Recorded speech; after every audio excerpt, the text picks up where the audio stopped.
The system of apartheid made many white South Africans see themselves as a superior race. They had the best houses, the best jobs, and education. When apartheid ended in 1991, legislative white privilege ceased to exist. I'd seen a lot of black poverty in squatter camps in the 1980s, but I was not prepared to see white poverty today. Lucette Thomas, a grandmother, has lived in this squatter camp for 3 years. Yes, thank you. It's a little bit dark inside. Yes, it is a little.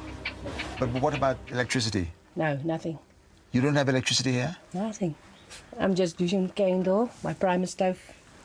What was the big change in your life that brought you here? Every year the work creation's getting worse and worse. I hope the next generation of our children will get a better future. Maybe one of our children will be the next president, never know now. I was crying when we moved in here. We were terrified because, you know, black and white. Before we moved in, they say they're gonna kill us. But then I moved in here, the people are so nice. One of my best friends is the black people now living here. You can't believe how the values of yourself and the values of your life can change just like that. Everybody got a heart. It doesn't matter the color or the shape or the size. And because in a way, I suppose you're all in the same position. Yeah. Today, over 300 white people live in Pango camp on the fringes of a huge black squatter camp. Irene van der Kerk lives here and helps those in need. Very nice to meet you.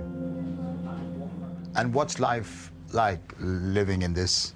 We're all battling for food. There's no jobs. So from black and white, there's no jobs. So it's got worse. Things It got worse. Plenty worse. We don't know. It's like a bomb explode and everybody's running the way they want to run. But what were things like before 1990? It was good.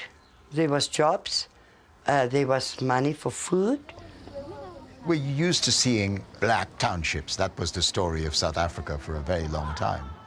But it's a little strange to see White squatter camps. people in the squatter camp. Yeah. Yes. It's all poor people staying here, and I survived to give them some food to let the children eat in night times. So the people in this camp live on food which is brought in like this? Yes, They all live. donations. There is no other way of feeding yourself? Some of them is working, so they can buy food every month or every week. How many when people they... here are working? It's not a lot. I think it's 4 or 5%. And they depend on us to give them food to eat. Irene's husband Hugo claims that white people are suffering today because of the oppression meted out under apartheid. You know, the generation that's living today in South Africa, you know, the young ones, they're not even supposed to think about apartheid because that's of the past. Our forefather was in apartheid. Now we have to pay the price for that. But you see, what many people will put to you is what is happening now is a direct consequence of the fact that before and under the apartheid system, you excluded 84% of the population from having any say in the way the place was governed. Yeah, but now we're nearly, 25 years down democracy, and it's still, you know, it's just reverse apartheid now. It's the other way around now. Yes, I see. So now what's going to happen at the end of the day? Yes.